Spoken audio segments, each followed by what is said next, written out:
pessoal, tudo bem? Hoje nós vamos fazer correção de atividades, tá certo? Nós vamos falar sobre as capitanias hereditárias, que se encontra lá na página 135, 136.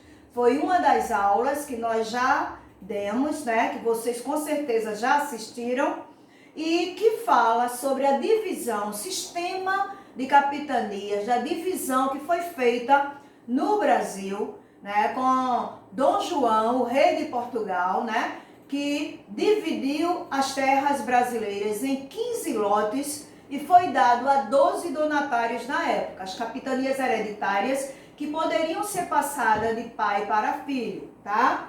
E aí a gente vai para a página 137, que corresponde, aqui foram 137, tá? Que a gente vai corresponder justamente à atividade. Vamos lá.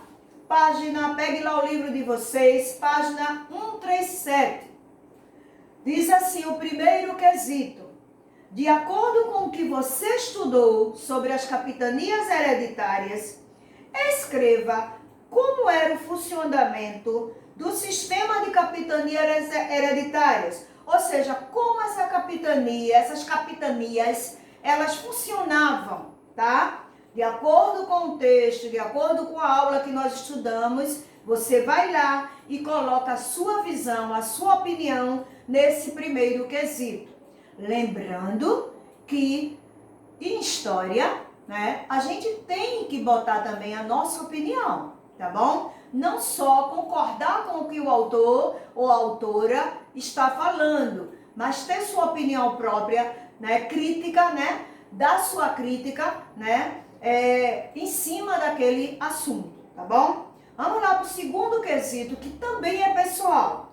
Diz assim, se você recebesse uma capitania, ou seja, um lote de terra grande, o que você faria para essa capitania prosperar, ou seja, para aumentar?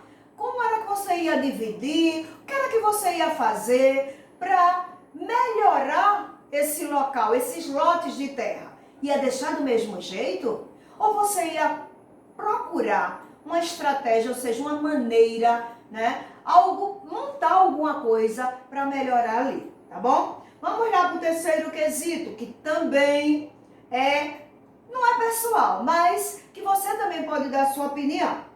De acordo com o que você leu, responda as questões propostas. Letra A.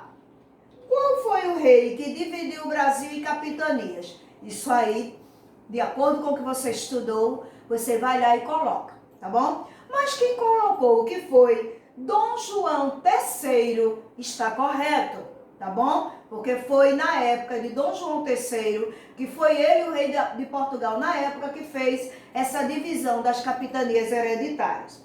Vamos lá para a letra B, do terceiro quesito.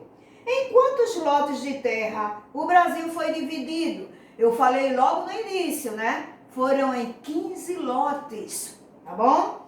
E foi dada a quantas pessoas? A 12 donatários. Então, quem colocou 15 lotes, 12 donatários, está correto. Letra C. O que o rei esperava resolver dividindo o Brasil em lotes de terra? Então, teve duas coisas. A primeira, ele queria combater a invasão dos franceses aqui na terra do Brasil. E depois, ele queria também explorar mais o Brasil. Por quê? Ele mandando só as expedições, um grupo de pessoas, eram poucas pessoas para andar nesse mundo todinho do Brasil, nessas terras todinhas. Então, ele queria explorar. Então, foi um sistema que ele pensou na época que poderia conseguir explorar todas as terras aqui do Brasil, tá bom? Vamos lá para a página 148, aliás, desculpa, 138, tá bom? Vamos lá. Quarto quesito. Diz assim, responda, letra A. Qual foi o nome dado aos lotes de terras? E por que foi dado esse nome? Então, a gente já falou, já está até aqui, ó. Capitanias hereditárias. E por que ela foi chamada de capitanias hereditárias? Eu também já falei. Era uma forma de passar essas capitanias para quem viesse depois. Ou seja, era passar de pai para filho. Para não ficar na mão de pessoas estranhas, essas capitanias, poderiam ser dadas aos filhos do donatário, se caso os donatários falecessem, tá? Ou alguém da família. Caso não tivesse ninguém, passava de volta para a mão do rei de Portugal, para ele poder dar a outra pessoa. Mas não poderia, o donatário não poderia vendê-la, não poderia doar para ninguém estranho, tá certo? Ele poderia deixar para a sua família caso ele viesse a falecer. Letra B. Quem eram os responsáveis por esses lotes? Eu, neste instante, já falei dele, Os donatários, donos das terras que ficaram tomando conta com autorização do rei de Portugal. Quinto quesito, complete os espaços abaixo. Então, tem uma frase aí, em amarelo, que diz assim: era o título dado àquele que iria governar a capitania. Qual era a pessoa que tinha esse título? Ele era chamado de quê? Capitão donatário. Quem botou isso está correto. Com o título, era entregue um documento chamado, que documento era esse? Carta de doação, para legalizar a posse da terra. Ou seja, o donatário, que era chamado capitão donatário, ele recebia de Dom João III, o rei de Portugal na época, uma carta de doação com autorização para aquelas terras serem dele trabalhar naquela terra, dele desenvolver aquela terra, tá bom? Sexto quesito, quais eram os direitos do donatário? Primeiro, o capitão donatário, ele tinha direito a fundar vilas, feitorias, que era um local onde eles poderiam guardar mercadoria e botar pessoas para tomar conta, para não invadir suas terras. Ele também podia cobrar impostos. Ele também podia explorar as riquezas daquela terra. Um exemplo, se caso fosse as terras aqui de São Lourenço, ele poderia estar usando todas as matas, as terras, contratar pessoas para trabalhar, pessoas para morar, certo? Então ele poderia fazer isso. Outra coisa, ele também poderia dar terra para alguém, tá? Em troca até de trabalho, ok? Vamos lá para o sétimo quesito. E quais eram os deveres? Bem, se ele tinha direito, ele também tinha dever de cumprir, Então, ele tinha o dever, de mandar um quinto do pau-brasil para Portugal. E de todas as riquezas que eles encontravam aqui, todos os recursos, tudo que eles encontravam, tudo que ele vendia ou ele lucravam, eles tinham que dar uma porcentagem para o rei de Portugal, tá? Eles também tinham o dever de explorar e garantir a defesa dessas terras, tá? Dos ataques dos estrangeiros, que eram os franceses, poderia ser holandeses ou outros povos que na época tentaram entrar no Brasil ou conseguiram entrar, querendo também as terras brasileiras. Vamos lá para o oitavo quesito, diz assim: todas as capitanias fracassaram? Hein, gente? Fracassou? Hein?